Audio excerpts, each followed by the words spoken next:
Bonjour à tous. Dans cette vidéo, je vais vous présenter la correction de l'épreuve de français dont j'ai partagé avec vous sur mon compte Instagram le lien. Donc, je vous conseille vivement d'essayer de répondre aux questions, de travailler l'épreuve avant de regarder cette vidéo. Donc, je vais commencer bien sûr par vous lire le texte. Vous écoutez, vous suivez attentivement. Ensuite, on passera aux questions de compréhension. Depuis 13 ans déjà, seule, sans mari, ma mère luttait ainsi courageusement afin de gagner chaque mois ce qu'il nous fallait pour vivre, pour payer le beurre, les souliers, le loyer, les vêtements, le beefsteak de midi. Ce beefsteak qu'elle plaçait chaque jour devant moi dans l'assiette un peu solennellement, comme le signe même de sa victoire sur la vie. Je revenais du lycée et m'attablais devant le plat. Ma mère, debout, me regardait manger avec cet air apaisé des chiennes qui allaitaient leurs petits. Elle refusait d'y toucher elle-même et m'assurait qu'elle n'aimait que les légumes et que la viande et les graisses lui étaient strictement défendues.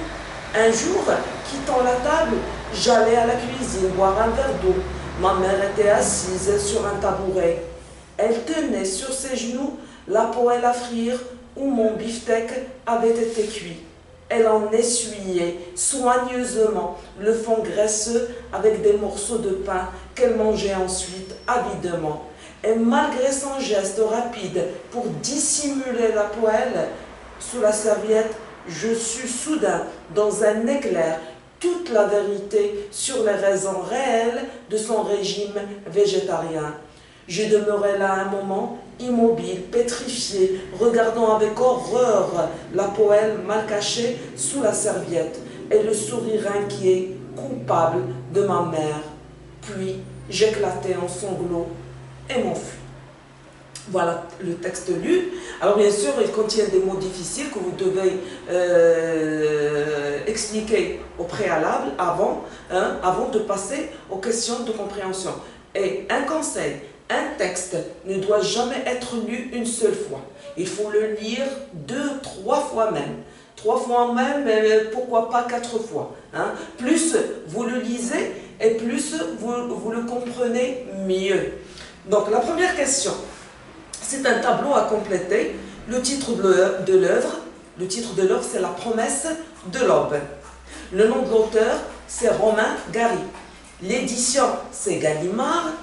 Date d'édition, c'est 1960.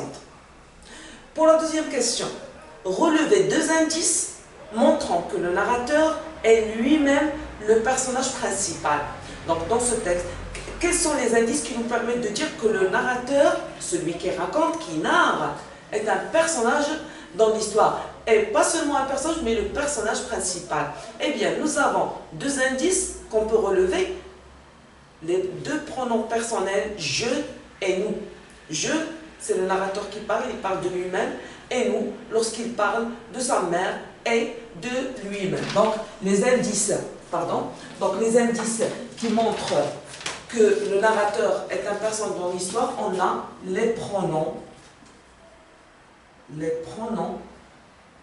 je et nous. Pour la deuxième partie de la question, donc préciser le temps verbal utilisé pour raconter et décrire les événements du texte. Donc le temps, il y a un temps verbal utilisé à la fois pour raconter et pour décrire. Quel est ce temps? Eh bien, c'est l'imparfait. L'imparfait. On trouve également le passé simple, mais on ne peut pas dire que le passé simple est utilisé pour raconter et décrire, parce que le passé simple, c'est le temps par excellence de la narration. On l'utilise seulement pour raconter. Donc, on a l'imparfait. C'est le temps utilisé pour raconter et décrire à la fois. La troisième question, dites si chacune des propositions suivantes est vraie ou fausse. Petit a, la mère du narrateur a perdu son mari depuis 10 ans. Non, c'est faux. parce que dans le texte, nous avons depuis 13 ans déjà, seule son mari. Donc la maman, la mère du narrateur, est veuve depuis 13 ans, et non pas 10 ans. Petit b, le narrateur partageait son beefsteak avec sa mère. Vrai ou faux? Bien sûr, c'est faux. Hein? Le narrateur ne partageait pas son beefsteak avec sa mère. Parce que dans le texte, nous avons je revenais du lycée et m'attablais devant le plat. Ma mère, debout, me regardait manger avec cet air apaisé des chiennes qui allaitaient leurs petits. C'est-à-dire la maman, elle est debout, elle n'était pas à table. Elle n'était pas attablée comme le narrateur. Elle n'était pas assise devant son assiette. Il y avait une seule assiette et elle était devant le narrateur. Quant à sa mère, elle était debout. Pour la troisième phrase, la mère du narrateur était une femme courageuse. C'est vrai, parce que dans la première phrase, vous avez depuis 13 ans déjà, seule, sans mari, ma mère luttait ainsi courageusement afin de gagner chaque mois ce qu'il nous fallait pour vivre. Donc, la mère du narrateur, comme c'est noté là, elle luttait courageusement, c'est-à-dire elle faisait face aux problèmes quotidiens. Chaque jour, elle faisait preuve de courage. Pour la sixième, la question, la phrase D, nous avons la mère du narrateur n'aimait pas la viande. C'est faux. Il n'était pas question qu'elle n'aimait pas la viande, parce que dans le texte, elle disait que la viande lui était strictement défendue, que la viande lui était interdite, qu'elle suivait un régime alimentaire. Végétarien, ce n'est pas cité ici, mais elle suivait un régime alimentaire. Mais dans la réalité, elle mentait. La quatrième question, dites, quel paragraphe du texte montre que la mère cachait une vérité à son fils? Donc, le paragraphe qui le montre, c'est le deuxième paragraphe. Lorsque le narrateur dit « Elle essuyait soigneusement le fond graisseux avec des morceaux de pain qu'elle mangeait ensuite avidement, et malgré son geste rapide pour dissimuler la poêle sous la serviette, je sus soudain, dans un éclair, toute la vérité sur les raisons réelles de son régime végétarien. » Dissimuler, que veut dire dissimuler? Dissimuler veut dire cacher. Voilà. Donc elle voulait cacher la poêle pour que son fils ne la remarque pas. Mais elle n'a pas réussi parce qu'à ce moment-là, son fils s'est rendu compte de la réalité ou bien de cette vérité qu'il voulait lui cacher, qu'elle ne suivait aucun régime. Donc la question, quelle est cette vérité? Donc c'est la vérité, c'est qu'elle ne suivait aucun régime et que la viande ne lui était pas interdite ou bien défendue.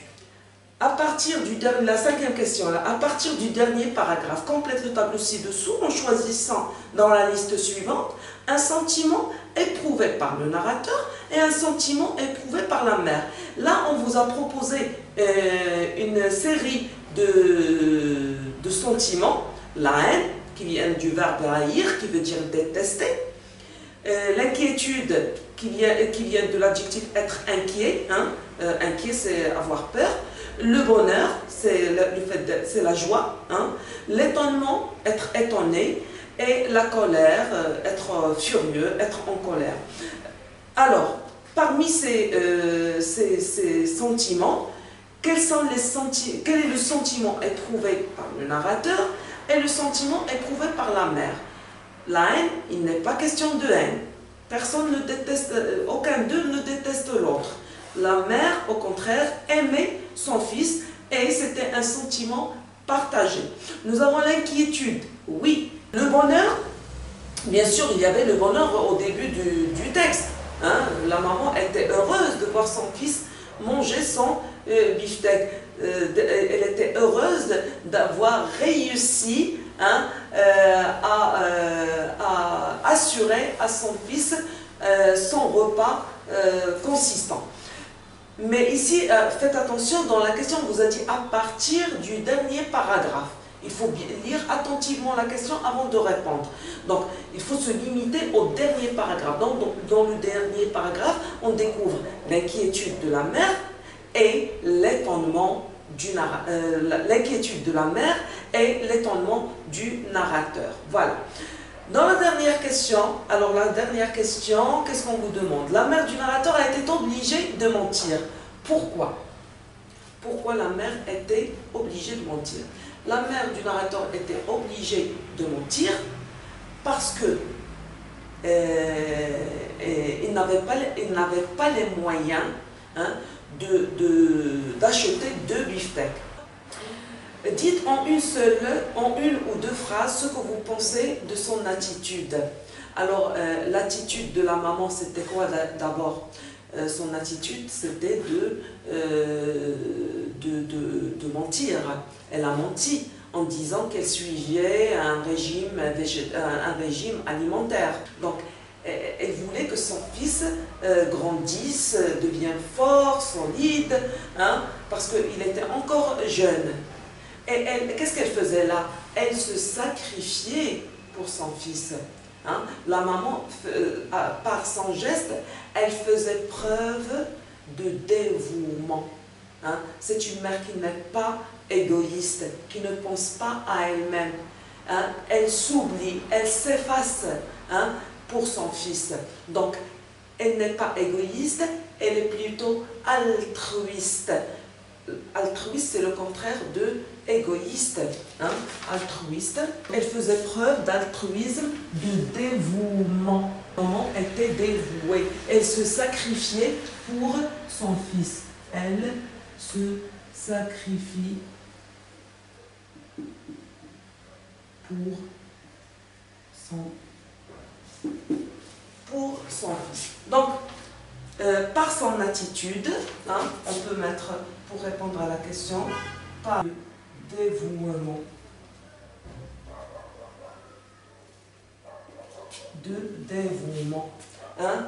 Elle montre qu'elle n'était pas égoïste. Elle se sacrifie. Elle se sacrifie. Son fils. Voilà, j'ai terminé la correction des questions de compréhension. Donc, on s'arrête là pour que la vidéo ne soit pas longue. Et dans la deuxième vidéo, on va voir ensemble comment il faut traiter les questions de langue et de communication. À bientôt!